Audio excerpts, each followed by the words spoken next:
మొట్టమొదటిసారిగా తెలుగుదేశం పార్టీ స్థాపించిన తర్వాత నాడు అన్న నందమూరి తారక రామారావు గారు బీసీలకు స్థానిక సంస్థల్లో 20% రిజర్వేషన్ ఇచ్చి బీసీలకు రాజ్యాధికారం నాడు ఎన్టీ రామారావు గారు ఇస్తే, నేడు చంద్రబాబు నాయుడు గారు బీసీలను చట్టసభల్లో చూడాలనే ఏకైక లక్ష్యంతో నిన్న క్యాబినెట్లో 33% బీసీలకు చట్టసభల్లో రిజర్వేషన్ ఇవ్వాలని చెప్పి తీర్మానం చేసి కేంద్రానికి పంపడం జరిగింది. ఎన్డీఏ పక్షాలన్నీ కూడా ఏకగ్రీవంగా ఈ క్యాబినెట్లో ఈ తీర్మానాన్ని పంపడం పట్ల చంద్రబాబు నాయుడు గారికి, పవన్ కళ్యాణ్ గారికి నేను హృదయపూర్వకమైనటువంటి నమస్కారాలు తెలియజేస్తా ఉన్నా. అదేవిధంగా ఈ 33% రిజర్వేషన్ ఏదైతే ఉందో, ఎన్డీఏ పక్షంలో కీలక భాగస్వామి కేంద్రంలో అధికారం ఉన్నటువంటి ఈ దేశ ప్రధాని ఒక బీసీ వర్గానికి చెందినటువంటి నరేంద్ర మోడీ గారికి కూడా నేను శిరస్సు వంచి నమస్కరిస్తూ వేడుకుంటున్నాను. మీ నాయకత్వంలో 33% చట్టసభలో రిజర్వేషన్ రూపకల్పన జరగాలి. అది మీ నాయకత్వంలోనే ఎన్డీఏ పక్షంలో జరగాలని నేను హృదయపూర్వకంగా మీకు అర్థిస్తున్నాను, మిమ్మల్ని వేడుకుంటున్నాను. ఇవాళ చూడండి, గత 5 సంవత్సరాల్లో బీసీలకు రావాల్సినటువంటి నిధులు వైసీపీ పాలనలో 1,20,000 కోట్లు పక్క దారి మళ్లించారు. బీసీ పథకాలన్నింటిని కూడా రద్దు చేశారు. BC corporation నిర్వహించేశారు. 55 కుల ఫెడరేషన్లు ఇచ్చి ₹1 నిన్నే నారా చంద్రబాబు నాయుడు గారు సమీక్ష చేశారు. దీని మీద మంత్రి సవితమ్మ అధ్యక్షతన చంద్రబాబు నాయుడు నాయకత్వంలో ఏదైతే ఎన్నికల ముందు నారా లోకేష్ గారు యువగళం పాదయాత్రలో చెప్పారో, బీసీలకు రక్షణ చట్టం తీసుకువస్తాం అని ఏదైతే చెప్పారో దానికి ఈ రోజున రూపకల్పన చేస్తున్నందుకు హృదయపూర్వకంగా మేము ధన్యవాదాలు తెలియజేస్తాం. అంతేకాదు, ఇవాళ బీసీ కార్పొరేషన్ని మళ్ళీ పూర్వవైభవం తీసుకొస్తానని చెప్పారు చంద్రబాబు నాయుడు గారు. చెప్పటమే కాదు, ఇవాళ గతంలో ఉన్నటువంటి విదేశీ విద్య ఏదైతే ఉందో దాన్ని పునరుద్ధరిస్తాం. బీసీ స్టడీ సర్కిల్స్కి అయితే 10 కోట్ల నిధులు ఇచ్చారు అప్పుడే చంద్రబాబు నాయుడు గారు. అదేవిధంగా బీసీ భవన్లకైతే ఎక్కడైతే కర్నూలు కానీ అనంతపురం కానీ ఎక్కడైతే కన్స్ట్రక్షన్లు ఉన్నాయో వాటికి 8 కోట్ల రూపాయల నిధులు విడుదల చేశారు. తక్షణమే అన్ని జిల్లా కేంద్రాల్లో కూడా బీసీ భవన్లు నిర్మాణం చేయాలి. ఎక్కడైతే స్థలాలు లేవో ఆ స్థలాలు చూడమని కూడా చంద్రబాబు నాయుడు గారు ఆదేశించడం జరిగింది.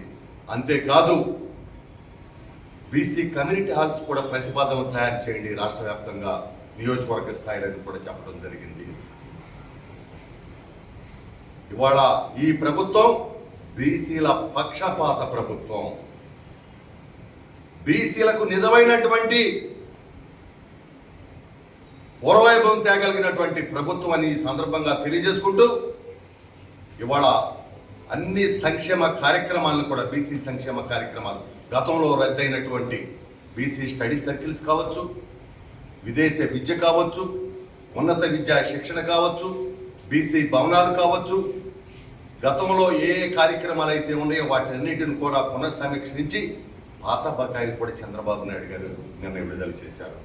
గత ప్రభుత్వం పెట్టినటువంటి పాత బకాయిలు ఏవైతే ఉన్నాయో ఈ మెస్ ఛార్జీలు 110 కోట్ల రూపాయలు నిన్న విడుదల చేశారు. ఈ సందర్భంగా చంద్రబాబు నాయుడు గారికి, ఎన్డీఏ ప్రభుత్వానికి, పవన్ కళ్యాణ్ గారికి, బీజేపీ వారికి హృదయపూర్వకమైనటువంటి నమస్కారాలు తెలియజేస్తున్నాం.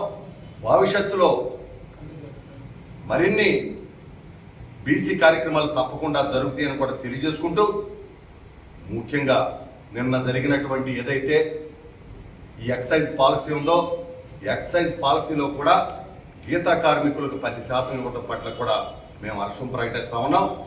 అంతేకాదు, కృష్ణానదికి వరద వచ్చినప్పుడు కనీ వినియోగ రీతిలో ఒక ఇంటికి 25,000 రూపాయలు ఇవ్వడం చరిత్రలో ఇదే మొదటిసారి. అంతేకాకుండా పంటలకు కూడా 5,000, 10,000 వరాకురా ఉంటే ఇవాళ 35,000 హెక్టార్కి ఇవాళ వాణిజ్య పంటలకు ఇస్తా ఉన్నారు. మరి ముఖ్యంగా బీసీలకు సంబంధించి ఎవరి అయితే ఈ యొక్క చేనేత కార్మికులు మగ్గాలు పాడైపోయినా లేకపోతే అక్కడ వాళ్ళకి ఏదైనా నష్టం జరిగినా ఇవాళ 25,000 రూపాయలు ఇస్తా ఉన్నారు. అగ్నికుల క్షత్రియులు ఎవరైతే ఉన్నారో వలల పోయినా పడవల పోయినా కూడా వాళ్ళకి తక్షణ సహాయం కూడా అందజేస్తాం స్థాయిలో ఆదుకుంటున్నటువంటి ఈ ఎన్డీఏ ప్రభుత్వం 100 రోజులు పూర్తి చేసుకున్నటువంటి సందర్భంలో ఏదైతే మన ప్రభుత్వం చెప్పారో అవన్నీ కూడా దశల వారీగా చేసుకుంటా వస్తా ఉన్నారు. కొంతమంది అనుకోవచ్చు చెప్పారు ఎప్పుడు అని అనుకోవచ్చు. ఒక కుటుంబంలో ఒక తల్లి భోజనం ఉండితే అందరికి పెట్టదు ఒకసారి, దశల వారీగా పెద్దవాడికి ఒకసారి, రెండోవాడికి ఒకసారి, ఆడపిల్లకి ఒకసారి, తండ్రికి ఇంకోసారి ఇక్కడ పెడతాడు. ఇది కూడా అంతే. ఇవాళ ఈ రాష్ట్రాన్ని అప్పులు చేసి వెళ్ళిపోయాడు, ఈ రాష్ట్రాన్ని నాశనం చేసి వెళ్ళిపోయాడు, ఈ రాష్ట్రాన్ని చిప్పలాగా తయారు చేసి వెళ్ళిపోయాడు. ఇవాళ చంద్రబాబు నాయుడు గారు లాంటి అనుభవశాలి ఇవాళ ఒక్కొక్కటి వాళ్ళ పెన్షన్ 5 సంవత్సరాలు పెట్టింది వాళ్ళకి, కానీ 5 రోజుల పట్ల 5వ రోజులు ఇచ్చేసాడు చంద్రబాబు నాయుడు గారు. రేపు సంక్రాంతికి గ్యాస్ బండ్లు ఇవ్వబోతా ఉన్నారు మహిళలకి, అదేవిధంగా రేపు దీపావళికి గ్యాస్ బండ్లు ఇవ్వబోతా ఉన్నారు. ఒక్కొక్క పథకాన్ని చేసుకుంటూ వస్తూ ఉన్నారు. మనం చూసాం విజయవాడ నగరంలో నాకు పొద్దున ఒక బాధితుడు చెబుతున్నాడు, సార్ నా 25 లక్షల రూపాయలకు సంబంధించిన వర్క్షాప్ మునిగిపోయింది, చూస్తున్నాం కళ్ళ ముందర పాడైపోయింది, కానీ అసలు మేమేమైపోతాం ఈ నెలలో, ఎందుకు పనికి వస్తామో ఉంటామో లేదనుకున్న పరిస్థితిలో చంద్రబాబు నాయుడు గారే స్వయంగా వచ్చారు. అసలు ఆ చేసినటువంటి సహాయం బహుశా మేము చూడలేమండి. మా నష్టం కూడా మర్చిపోయే విధంగా ఆయన పనిచేసి వెళ్ళారు. ఆయన లాంటి మహానుభావుడు ఉండాలండి.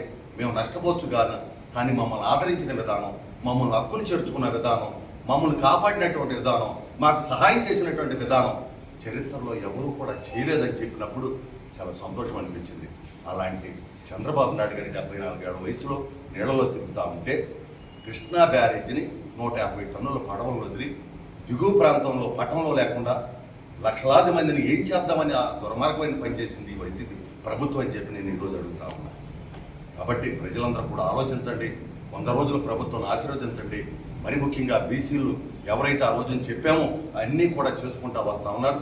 ఖచ్చితంగా బీసీల పక్షపాతిగా చంద్రబాబు నాయుడు గారికి, పవన్ కళ్యాణ్ గారికి హృదయపూర్వక నమస్కారాలు తెలియజేస్తాను.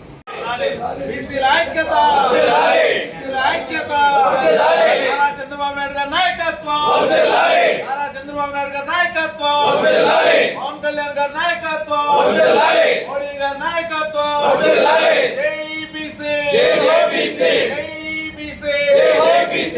బీసీల ఐక్యత, ఎన్డీఏ కూటమి ఐక్యత.